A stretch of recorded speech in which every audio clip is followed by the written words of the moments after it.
เอาจิตตามซองเนาะซองเบานั้นมาเห็นสาวเสื้อแดงผู้ที่มีกระเซตอนนี้นี่เป็นกระเซกำลังดังตัวนี้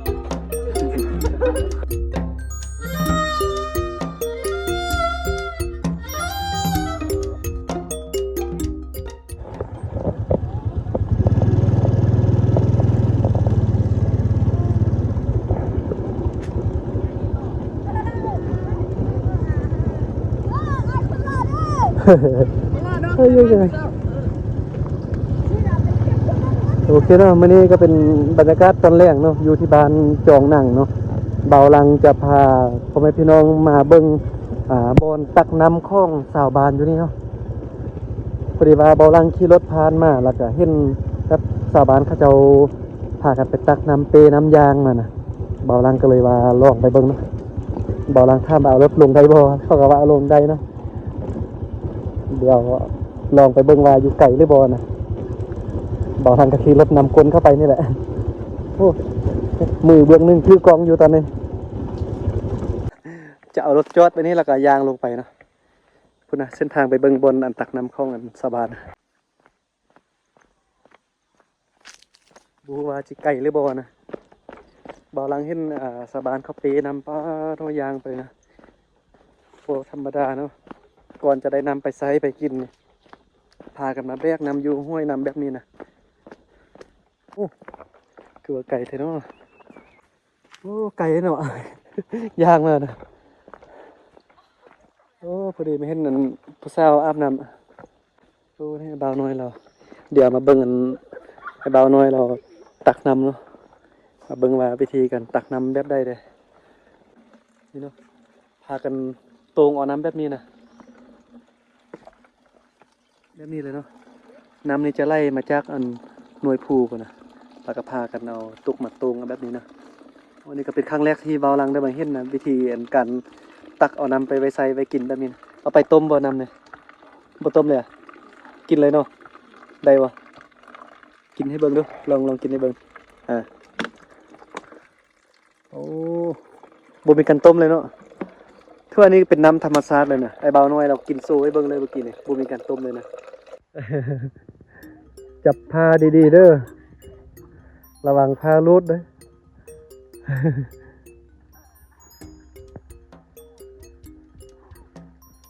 โอ้คุณหน้าคือซาวติ๊ก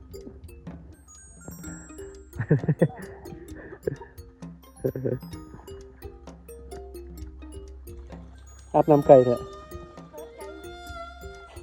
ยากมาจนเมื่อยเนี่ยมีจักบอลอาบน้ำตักน้ำเนี่ย4-5 บอลอ่ะผู้สาวมาอาบน้ำที่นี่เลย เดี๋ยวจะให้ผู้สาวจับอันสิ้นดีๆเนาะยานสิ้นจิรูด มาลักเบิ่งผู้สาวอาบน้ำ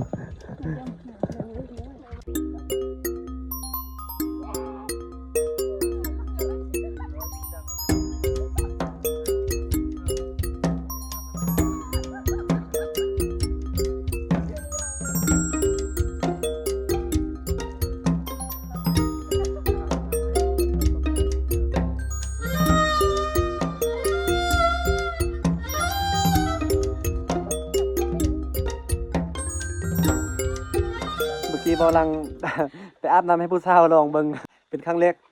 ในชีวิตของบอลังที่ว่าอาบน้ำให้ผู้สาว สมหน้าผู้หญิงที่บอลังอาบน้ำให้เป็นคนแรก ระวังสิ้นจะลด เดี๋ยวจะปิดกล้องก่อนนะเพราะว่าผู้สาวกำลังเปลี่ยนสิ้นอยู่ผู้สาวกลับจะกลับนำ ว้าวแล้วนะเกือบลมละลาแค่ไหนสิ้นรูดพร้อมเลยได้เก็บข้าวเลยแหละวันนี้ก็ไม่ว่ามาเบิ่งบอลตักน้ำเนาะก็เลยว่ามาเห็นผู้สาวอาบน้ำเห็นสาวสาวเย็นไหมน่ะคือเย็นไหมน่ะสาวเย็นแล้วก็สาวติ๊กเนาะว่าไก่เนาะเบาลังมาเบิ่งบอลตักน้ำนี่ไก่แท้ไก่ว่าไก่อยู่จากบ้านอะไรเนาะมานี่ทางกับทางน้อยๆแบบนี้เนาะยางมานี่โอ้เดี๋ยวจะให้เบิ่งบ่ดิ ยานพาราดลมอันนี้ถ้ามือนี่ลมอะไรแบบนี้เนี่ยเขาจะเอาพากันแต่งเป็นคุ้มแบบนี้แล้วก็แยกไปตามคุ้มแบบนี้เนาะมื้อนี้ก็บังเอิญขนาดเนาะมาเบิ่งบอนอันตักน้ำของสาบานแล้วก็พอดีมาเห็นอันสาวเย็นกับสาวติ๊กนะมาอาบน้ำอยู่นี่เนาะก็เลยว่ามาลมเขาเจ้าเราเก็บภาพมาให้พ่อแม่พี่น้องได้เบิ่งนำกันนะอันผู้ทางล่างนี่ก็ผู้สาวทางล่างนี่ก็ชื่อเย็นนะผู้สาวอยู่ทางนั้นก็ชื่อติ๊ก โอ้ทางไปตักน้ำนี่ก็บ่ธรรมดาเนาะอยู่ด้านนี้ก็จะมีเดินกีฬานะเดินกีฬาเตะบอลแบบนี้บรรยากาศตอนแรงก็ เด็กน้อยอยู่บ้านก็พากันมาเตะบอลแบบนี้เนาะลืมเปลี่ยนเลขเลย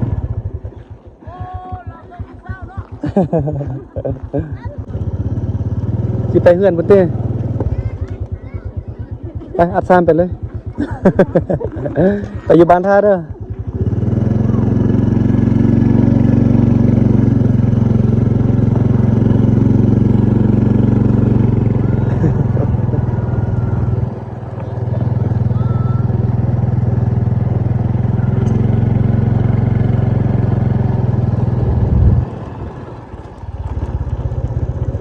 เดี๋ยวเบาลังจะขี่รถไปอยู่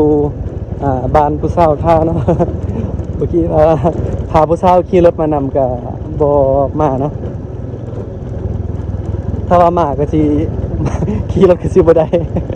เพราะว่ารถเบาลังก็มีเครื่องไล่ด้วยแล้วก็เขาเจ้าก็มีเครื่องไล่ด้วยเนาะ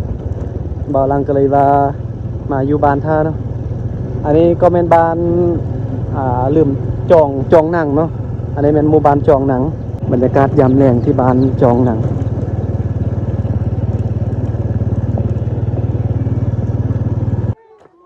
เดี๋ยวเข้ามาในหมู่บ้านแล้วก็มาเห็นอันสาวเสื้อแดงผู้ที่มีกระแสตอนนี้ แมนคนเดียวบ่นี่แมนคนเดียว เดี๋ยวเราจะติดตามซองเนาะ สาวทำติดตามซองอุ้ยบ่าวลังอันนี้ดำเนินการต่อติดตามอะไรพอได้ใช้ Gmail เบิ่งซื้อก็ได้เดี๋ยวย้อนกลับซองเบานำมาเห็นสาวเสื้อแดงผู้ที่มีกระเซตอนนี้ กำลังดัง ระวังสิ้นรูดได้ นี่ก็เห็นตัวนี้แหละลองไปที่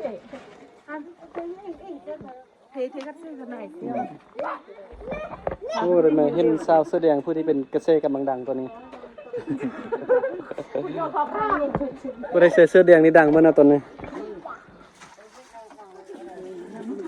โอ้วันนี้สบายเนาะยี่นี่เนาะนี่ก็แมนบอลน้ำก๊อกเนาะเขาจะเอามาตักน้ำมาใส่น้ำนี้กินเลยบอกหรือว่าจะได้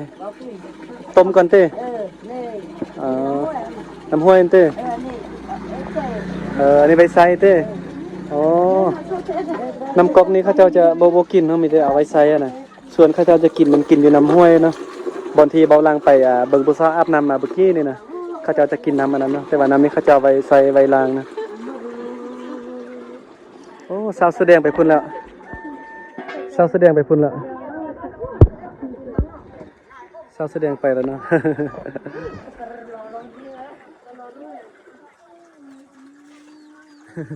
บรรยากาศตอนแรกวะเนาะตาเวนไกลจะลึบหน่วยผู้ละ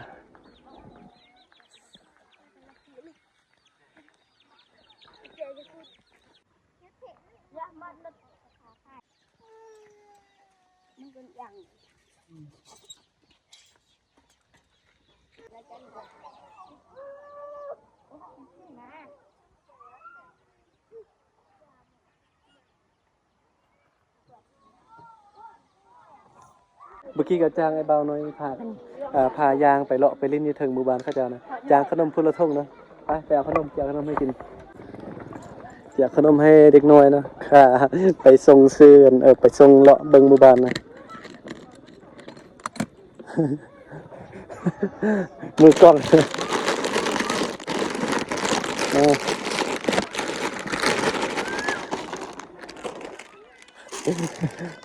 าแล้วก็เนี่ยขนม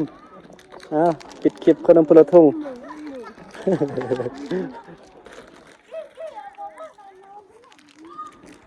ประเด็นละเพื่อนละเพื่อนนึงเพื่อน